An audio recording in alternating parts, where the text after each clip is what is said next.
नमस्कार दोस्तों, ओम नमः शिवाय। स्वागत है आप सभी का इस नए वीडियो में। ओम नमः शिवाय, जय श्री शिवाय, नमस्तुभ्यम, हर हर महादेव।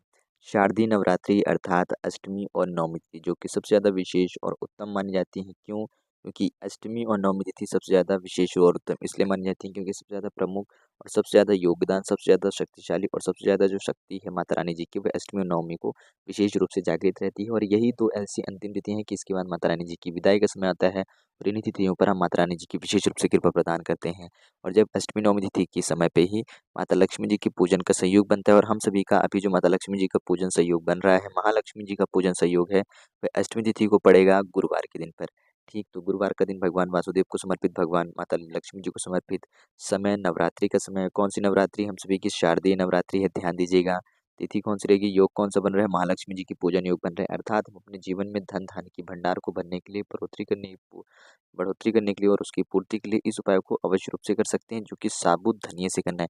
देखिए, धनिया माता रानी जी को, माता लक्ष्मी जी को अत्यधिक प्रिय होता है। धनिया माता रानी जी को, माता लक्ष्मी जी को और भी ज़्यादा अपनी ओर आकर्षित करता है, आपके घर में निवास करने में सहायता कराता है माता लक्ष्मी जी की। तो साबुत धनिये को 3 जगह पर चुपचाप रखने वाला है छोटा-सा अद्भुत सा उपाय करेंगे। ऐसी कौन-कौन सी 3 सी जगह हैं, जिनमें हम सभी को अपने घरों में साबुत धनिये को रख करके अष्टमी और नवमी तिथि के दिन इस उपाय को करके शारदीय नवरात्रि पर माता अष्टलक्ष्मी जी की विशेष रूप से कृपा प्रदान कर सकते हैं। उनकी पूजन विधि में इस क्रिया कार्य क्षेत्र को, इस क्रिया को मिला करके सम्मिलित करके क्या करेंगे, आर्थिक समस्याएं हम सभी की इस क्रियाएं से दूर होंगी और साथ ही साथ धन की प्राप्ति होगी, धन का भंडार बढ़ेगा। क्यों? क्योंकि माता लक्ष्मी जी की कृपा होगी और माता लक्ष्मी जाते जाते हम सभी को आशीर्वाद दे करके जाएंगी। अष्टमी और नवमी तिथि के इस शुभ अवसर पर हम सभी यदि ये उपाय करते हैं तो कैसे करेंगे, चलिए जानते और समझते हैं। पूज्य गुरुदेव जी की अनुकंपा कृपा से जानेंगे और समझेंगे बहुत ही सरल और सहज और उत्तम तरीके से। लेकिन उससे पहले माता रानी जी के नाम से आप सभी को कमेंट में हर हर महादेव या फिर जय माता दी अवश्य रूप से लिखिएगा और चैनल को सब्सक्राइब जरूर रूप से करें। यदि आप वीडियो पर नए हैं, हमारी वीडियो पहली बार देख रहे हैं, तो वीडियो को लाइक ज़रूर करिएगा ताकि हम सभी को भी और भी ज़्यादा प्रोत्साहन मिले। आप सभी लोगों के लिए नई-नई वीडियो बनाने के लिए गुरु जी की आदेशानुसार आप सभी को अलग-अलग उपायों को खोज करके अच्छे से बताया जाए और सरल तरीके से बताया जाए गुरु जी के आदेशानुसार। तो क्या करेंगे, हम बात करते हैं इस वीडियो के माध्यम से हम सभी जो जिन कितने उपायों के बारे में बात करेंगे, ध्यान दीजिएगा, माफ़ करिएगा, थोड़ा-सा ध्यान दें। हम सभी जो उपायों की बात करेंगे वह 2 उपाय रहेंगे। कितने? 2 उपायों की बात करेंगे। कब करने हैं? अष्टमी हो या नवमी तिथि हो। अच्छे से समझिए। मैं आप सभी को सबसे पहले बता देता हूँ इन उपायों को कब करा जाता है। नवरात्रि में इस उपाय को कर सकते हैं। यह जो उपाय है, इस वीडियो में जो उपाय बताए जाएँगे, कितने उपाय बताए जाएँगे? 2 उपाय हैं। ये उपाय हम सभी नवरात्रि में तो करेंगे ही करेंगे, साथ ही साथ हम सभी की जब दीपावली आती है उस समय पे माता लक्ष्मी जी की पूजन के लिए धनतेरस के दिन भी कर सकते हैं। इस उपाय को कब कर सकते हैं? धनतेरस के दिन कर सकते हैं। इस उपाय की विशेषता एक बात और है। तो इस उपाय को धनतेरस के लिए भी कर सकते हैं, तो इसलिए इस वीडियो को ज़रूर से ज़रूर ज़्यादा से ज़्यादा लोगों में शेयर करें ताकि ज़्यादा से ज़्यादा लोग जान सकें और माता लक्ष्मी जी की विशेष कृपा पा सकें। गुरु जी के आदेशानुसार, गुरु जी की सहायता अनुसार, गुरु जी के जितने भी भक्त हैं वह सभी अपने जीवन में इस अवसर का, इस शुभ उपाय का लाभ अवश्य रूप से उठा सकें। अब हम धनतेरस के दिन कोई सा भी किसी भी दिन की धनतेरस हो, माता लक्ष्मी जी को पूजा अर्चना करने के लिए दोनों उपाय कर सकते हैं। दूसरा वाला उपाय सबसे ज़्यादा विशेष रूप से रहेगा धनतेरस के लिए। बात करते हैं कि हम नवरात्रि में किन तिथियों पर करेंगे, तो यह उपाय गुप्त नवरात्रि हो, शारदीय नवरात्रि हो या चैत्र नवरात्रि हो, हम इस उपाय को चारों नवरात्रि में कर सकते हैं। अब जब हम नवरात्रि में करेंगे तो कौन-कौन सी बातों का ध्यान रखेंगे कि या तो हम सभी का बुधवार का दिन हो, ठीक, या हम सभी का शुक्रवार का दिन हो, ठीक, या तो हम सभी की अष्टमी तिथि हो या फिर नवमी तिथि हो। मैं यहाँ पर नंबर लिख रहा हूँ, आप समझिएगा, वैसे बहुत ज़्यादा हो जाएगा। बुधवार का दिन होना चाहिए, शुक्रवार का दिन होना चाहिए या फिर अष्टमी और नवमी होनी चाहिए। तो अभी हम सभी की अष्टमी गुरुवार के दिन पड़ रही है, तो हम गुरुवार का दिन है इसलिए नहीं कर रहे हैं, अष्टमी तिथि है इसलिए कर रहे हैं और गुरुवार का दिन रहेगा तो भगवान वासुदेव की भी कृपा हम सभी प्रदान कर सकते हैं। नवमी तिथि को इसलिए करेंगे क्योंकि तिथि नवमी रहेगी और दिन शुक्रवार का दिन रहेगा, तो इसलिए हम सभी के लिए उपाय और भी ज़्यादा विशेष और उत्तम हो जाता है माता लक्ष्मी जी के लिए। तो हमने जान लिया कि किन किन दिनों पे करेंगे नवरात्रि में। नवरात्रि के अलावा हम इस उपाय को धनतेरस में कर सकते हैं, माता लक्ष्मी जी की विशेष रूप से कृपा प्रदान करने के लिए है। और हम सभी की शारदीय नवरात्रि समाप्त होने पे है, 2 दिन और विशेष बचे हुए हैं, अष्टमी और नवमी, तो हम सभी इस उपाय को ज़रूर करेंगे, माता लक्ष्मी जी की कृपा प्रदान करेंगे। और इन उपायों को हम सभी को शाम के समय पे करना है। जो हम सभी का दूसरा वाला उपाय रहेगा वह शाम के समय पे करना है, पहले उपाय को सुबह पे करना है। आप सभी का समय ना ज़ाया करते हुए, समय को बर्बाद ना करते हुए हम सबसे पहले बात करते हैं अपने पहले उपाय की, जो कि हम सभी सुबह के समय पे करेंगे। सुबह कितने समय पे करेंगे? तो बात करें सुबह की 12 बजे के पहले-पहले, जब भी हम सभी का सुबह का पूजा अर्चना करने का समय है माता रानी जी का, चाहे हमने कलश स्थापना करी हो या ना करी हो। कलश स्थापना इसमें कोई विशेष आवश्यकता, महत्वपूर्ण योगदान नहीं रखता है। हमने कलश स्थापना करी हो या ना करी हो, हम अपने घर में पूजा वाले स्थान पे माता रानी जी की जहाँ कहीं पे भी पूजा अर्चना करते हैं, उनकी चाहे फ़ोटो हो या प्रतिमा हो, फ़ोटो ही रखते हैं हम ज़्यादातर।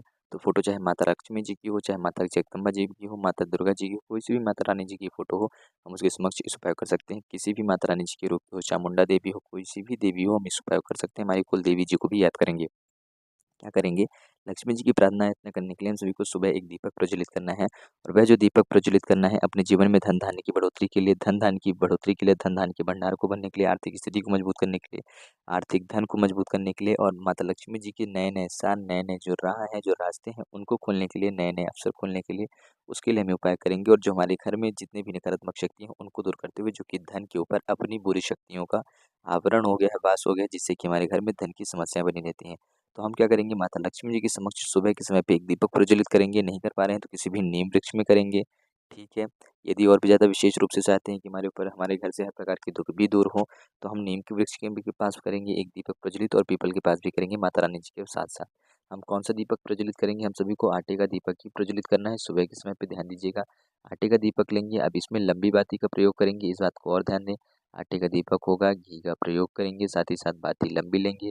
और यह जो बाती रहेगी, यह हम सभी की लाल मौली, या फिर कहें तो लाल कलावे की जो होता है ना, लाल वाला धागा, उसकी हम बाती बना करके प्रज्वलित करेंगे। हम सभी को रुई का इस्तेमाल नहीं करना है, लाल कलावा या लाल मौली के धागे का प्रयोग करते हुए आटे का दीपक मढ़ना है और इसका तैयार करना है। आटा बिना नमक का मढ़ेंगे, इस बात को विशेष रूप से सभी हमारे भाई बहन ध्यान रखेंगे। इस उपाय को, इस क्रिया को कोई भी व्यक्ति कर सकता है, छोटा बच्चा हो या छोटी बच्ची हो, बड़े बुजुर्ग हो। यह बहुत ही सरल और सहज सी विधि है कि आप अपने घर में सुबह में, अष्टमी हो या नवमी तिथि हो, शुक्रवार का दिन हो या बुधवार का दिन हो, तो बुधवार और शुक्रवार का दिन, बुधवार का दिन हम सभी निकल चुका है, हम सभी के पास शुक्रवार का दिन बचता है और अष्टमी और नवमी तिथि बची हुई हैं। तो हम सभी इस उपाय को करेंगे अष्टमी तिथि पर, क्योंकि गुरुवार का दिन है, ठीक। अष्टमी तिथि इसलिए कर रहे हैं, शुक्रवार के दिन इसलिए करेंगे कि शुक्रवार और नवमी दोनों एक साथ है, इसलिए करेंगे। और साथ ही साथ आने वाली धनतेरस के दिन भी हम इस उपाय को करेंगे, जो कि दीपावली हमारी नज़दीक ही है। सुबह के समय पे हम सभी दीपक प्रज्वलित करेंगे, माता रानी जी की पूजा आराधना सुबह भी करेंगे, ठीक है। साथ ही साथ हम माता रानी जी के साथ जब यह दीपक प्रज्वलित करेंगे उनके समक्ष, तो अपनी पूजा आराधना करेंगे ही करेंगे, परंतु इस दीपक को प्रज्वलित करने के बाद हम सभी के पास वैसे तो हो सके तो 108 बार ओम श्री महालक्ष्मी नमः इस मंत्र का जाप करना चाहिए। माता लक्ष्मी जी का नाम मंत्र जो है, बीज मंत्र पे आप सभी को बहुत ही अच्छे से याद होगा। मुझे आप सभी लोगों के ऊपर पूर्ण रूप से भरोसा है कि ओम श्रीम नमः, इस नाम मंत्र का आप सभी को अच्छे से याद होगा। माता लक्ष्मी जी का ये 11 बार, 7 बार, 21 बार, 108 बार, जितनी बार चाहे तो नाम जप करके ये दीपक अवश्य रूप से प्रज्वलित करें। साथ ही साथ नीम और पीपल के वृक्ष के नीचे भी समर्पित करें। नीम के नीचे इसलिए समर्पित करिएगा क्योंकि गुरुवार का दिन है, माफ करिएगा, पीपल के नीचे इसलिए समर्पित करेंगे क्योंकि गुरुवार का दिन है। तो भगवान वासुदेव और माता लक्ष्मी जी को याद करके पीपल के नीचे भी समर्पित करिएगा एक आटे का दीपक, घी का, लंबी बाती का, लाल मौली के धागे का, ठीक है। हम सभी को ये दीपक प्रज्वलित करना चाहिए किस दिन पर, इन दिनों पर, माता लक्ष्मी जी की प्रवेश के लिए, उनको जागृत करने के लिए। देखिए, माता लक्ष्मी जी जब हमारे घर से रुष्ट रहती हैं या फिर उनका हमारे घर में वास नहीं रहता, तो सबसे पहले हम उनको, आगमन से पहले उनको जागृत करते हैं, उनको प्रसन्न करते हैं कि वो हमारे पर खुश हों, जागृत हों, और फिर वे हमारे घर में आए, अर्थात प्रवेश ले, उनका आगमन हो। तो हम उनके आगमन के लिए, ना कि आगमन पर, उनके आगमन के लिए हम उनको प्रसन्न कर रहे हैं, उनको जागृत कर रहे हैं, तो ये दीपक जरूर रूप से प्रज्वलित करेंगे अपने घर में। माता लक्ष्मी जी के बीज मंत्र को याद करते हुए, मंत्र में इतनी शक्ति होती है कि हमारे देवताओं को प्रसन्न करते हैं, उनकी अनुकंपा कृपा हम सभी को प्रदान होती है। तो ये तो हो गया हमारा पहला कार्य। अब हम शाम के समय पे दूसरा कार्य क्या करेंगे, ध्यान दीजिएगा। शाम के समय पे हम सभी को दूसरा कार्य रहेगा, माता लक्ष्मी जी की आप अनुकंपा कृपा और आशीर्वाद को प्रदान करने के लिए, उनकी कृपा प्राप्त करने के लिए। तो हम सबसे पहले अपने घर का जो मुख्य द्वार होता है, जो गेट होता है, उसको खुला रखेंगे जब ये क्रिया, यह विधि कर रहे होंगे, ठीक है। मेन गेट नहीं, जो लोहे का जो बाउंड्री के पास होता है, नहीं, आपके घर का मेन गेट, यानी कि जो हॉल का जो लकड़ी का गेट होता है, उसकी बात कर रहे हैं हम। उसको ओपन रखिएगा, उसको खुला रखिएगा, चाहे गाँव में हो, शहर में हो, किराए से रह रहे हो, किराए से रह रहे हैं, एक रूम लेकर के रहते हैं, फ्लैट लेकर के रहते हैं, तो गेट खुला रखेंगे, पर्दे बंद कर दें, मच्छर वगैरह आते हैं तो जाली वाला गेट बंद करें, लेकिन इस गेट को खोल करके रखें। कुछ भी करें, लेकिन कुछ देर के लिए, जब तक पूजा अर्चना चले, तो खोल करके ज़रूर रखिएगा, ठीक। गेट, खिड़की, ये सारी चीज़ें हमें अवश्य रूप से खुलनी चाहिए। जितने भी हमारे घर में प्रवेश के द्वार होते हैं, तो ये सारे के सारे द्वार नकारात्मक शक्तियों को आवरण करते हैं, यानी कि हमारे घर में प्रवेश दिलाते हैं, और बुरी शक्तियों का बाहर बाहर गमन होता है। तो हम सभी मुख्य द्वारों को खोल करके रखेंगे, गेट खिड़कियों को।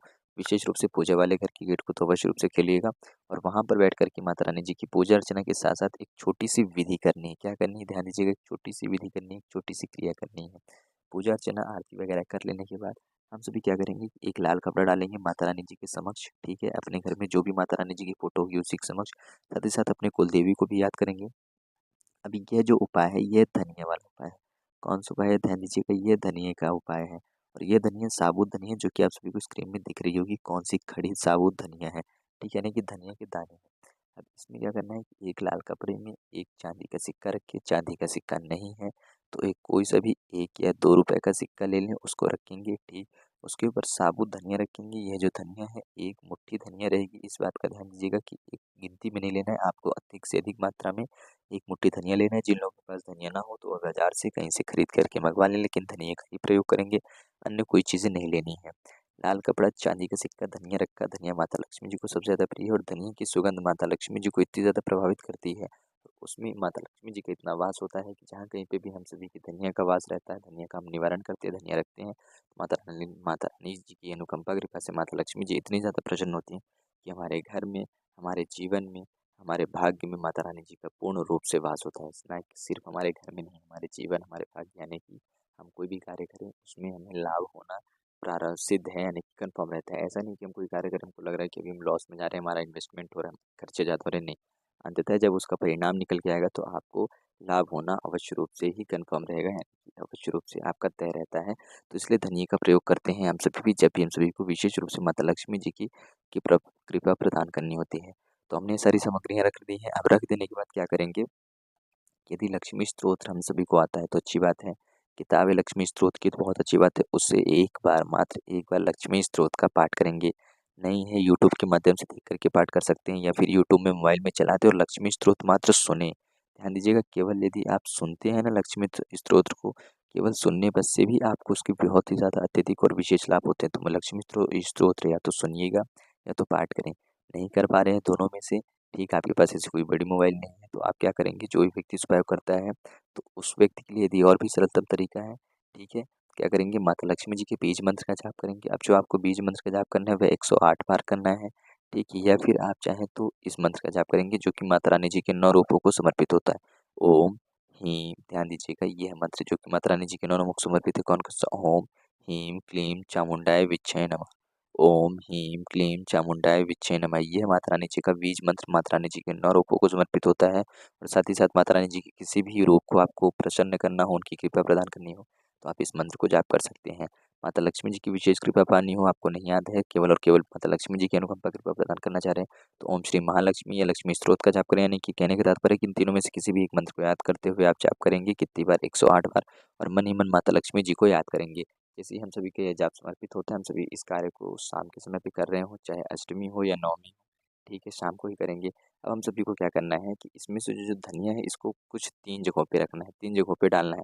उसमें से एक जगह होती है हम सभी की, कहाँ की, धन की वाली स्थान की, जहाँ पर हम अपने धन को एकत्रित करना चाह रहे हैं, अर्जित करना चाह रहे हैं। तो हम सबसे पहले उसकी बात करते हैं, परंतु 2 जो अन्य स्थान हैं उन उसके लिए हम बाद में बात करेंगे। इसके लिए हम सभी को क्या करना है कि जो धनिया है इसको निकाल कर के साइड में रख लेंगे। ध्यान दीजिएगा, इस धनिये को, साबुत धनिये को, इसको निकाल कर के हम किसी भी कटोरी या प्लेट में साइड में रख लेंगे। अब हम सभी के पास बचता है लाल कपड़ा, क्योंकि हमने इस क्रिया को शाम के समय पे करा है।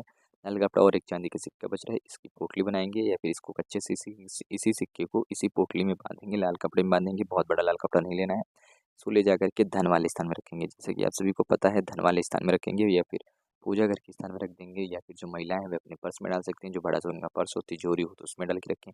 पुरुष व्यक्ति इस चांदी को, सिक्कों को लाल कपड़े में लपेट करके, लाल मौली के धागे से बांध करके अपने पर्स में डाल करके रख सकते हैं, और सदैव अपने पर्स में रखेंगे, ताकि माता लक्ष्मी जी का सदैव उनके जीवन में वास बना रहे और माता लक्ष्मी जी की विशेष कृपा बनी रहे। या फिर अपने गले में ले जा करके अपने घर के गेट के मुख्य द्वार पर लाल कपड़े में बांध करके उसको कैसे भी करके लटका दे, ठीक है, धागे में, पर्दे गेट की किसी साइड, राइट या लेफ्ट साइड। व्यापार है, दुकान वगैरह करते हैं, तो वहाँ पर गले में डाल करके रखें, या फिर गले के अंदर डब्बे में चिपका करके रखें, या फिर दीवार में चिपका करके रखें। लाल कपड़े में बांधने के बाद चिपकाना है, या फिर अपने गले या दुकान के गेट के ऊपर लाल कपड़े में बांधने के बाद अंदर की तरफ इसको चिपका करके रखें। परंतु करेंगे किस दिन, उसी दिन करेंगे जिस दिन यह आपने पूजन विधि करी, जिस दिन आपने लक्ष्मी स्तोत्र का पाठ करा है, जिस दिन आपने लक्ष्मी जी के बीज मंत्र का जाप करा है, जिस दिन आपने माता लक्ष्मी जी की या फिर माता रानी जी के 9 रूपों के इस बीज मंत्र का जाप करा है, ओम ह्रीं क्लीं चामुंडा विच्चे नमः, यानी कि रात्रि के समय पे ही करना है आपको ये पोटली वाला। बची हुई साबुत धनिया, इसका कार्य आप अगले दिन करेंगे। अगले दिन क्या करेंगे, थोड़ी सी धनिया निकालेंगे, और इस धनिये को आप एक रोटी बनेंगे, ठीक है, जो आपके घर की एक रोटी रहेगी, उस रोटी में एक गुड़ का टुकड़ा मिलाएंगे, बचा हुआ थोड़ा सा धनिया मिलाएंगे, पूरा धनिया नहीं, थोड़ा सा धनिया मिलाएंगे, और इस रोटी गुड़ के टुकड़े को मिश्रित किसी भी गौ माता जी को, सफ़ेद या लाल गौ माता जी को ले जाकर के खिलाते हैं, और माता जी को प्रणाम करते हैं। तो माता रानी जी, यानी कि गौ माता, हमारे जीवन के, हमारे घर परिवार के हर कष्ट को हरती हैं, हर दुख को हरती हैं, और गौ माता जी, कामधेनु जी, इस प्रकार से हम सभी को जीवन में आशीर्वाद प्रदान करते हैं कि उनके जीवन से हमारे घर परिवार में 33 कोटि देवी देवताओं की अनुकंपा कृपा होती है। यहाँ पर आप वीडियो में देख कर के समझ पा रहे होंगे कि गौ माता जी के अंदर यानी कि उनके शरीर में 33 कोटि देवी देवताओं का वास होता है और उन 33 कोटि देवी देवताओं में हमारे कुल देवी देवता भी आते हैं, तो उनकी भी हमें सभी को आशीर्वाद कृपा प्रदान होती है। हमारे पितृदेव आते हैं, उनकी कृपा प्रदान होती है और इन सभी देवी देवताओं की कृपा से, प्रधानता से, इन सभी की अनुकंपा कृपा से हमारे घर में धन धान्य ऐश्वर्य कीर्ति वैभव ये तो आना ही तय ही है। परंतु हमारे घर के हर प्रकार के कष्ट विघ्न बाधाएं दूर होती है और माता रानी जी के आशीर्वाद से, गौ माता जी की कृपा से हम सभी को और भी ज़्यादा सुख शांति समृद्धि और सफलता प्राप्त होती है।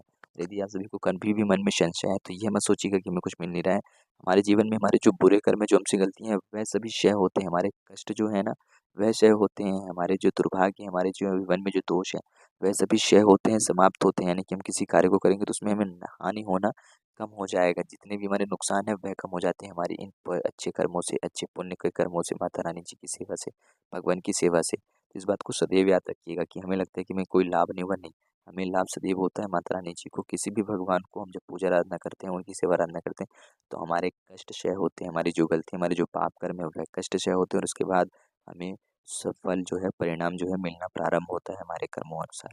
ठीक, तो इस कार्य को करेंगे। बचा हुआ जो थोड़ा सा साबुत धनिया बचा हुआ है, जैसे कि हमने पूरा धनिया गौ माता जी को नहीं दिया होता, तो बचा हुआ विशेष साबुत धनिया हम लेकर के जाएंगे माता तुलसी जी के समक्ष। और चाहे अष्टमी तिथि हो या चाहे नवमी हो, चाहे बुधवार का दिन हो या शुक्रवार का दिन हो या कोई और भी अन्य दिनों पर पड़ती है अष्टमी नवमी, परंतु रविवार का दिन होगा तो हम रविवार के दिन नहीं समर्पित करेंगे माता तुलसी जी को। जब भी कभी हम किसी दूसरे अन्य नवरात्रि में कर रहे हैं, उसके अलावा हम किसी भी दिन की, हमारी सभी की अष्टमी नवमी हो या बुधवार का दिन हो या शुक्रवार का दिन हो, कोई सा भी दिन हो, तो बचा हुआ शेष साबुत धनिया लेकर के जाएंगे, माता तुलसी जी को समर्पित करेंगे। और यहाँ पर हम केवल माता लक्ष्मी जी का नाम मंत्र लेंगे और भगवान वासुदेव जी का नाम लेंगे। क्या करेंगे? माता लक्ष्मी और भगवान वासुदेव जी का नाम लेकर के माता तुलसी जी को समर्पित करेंगे, जो कि हमारे घर के अंदर वास करते हैं और हमारे घर के अंदर वास करते हुए हमारे बच्चों को आशीर्वाद देती हैं।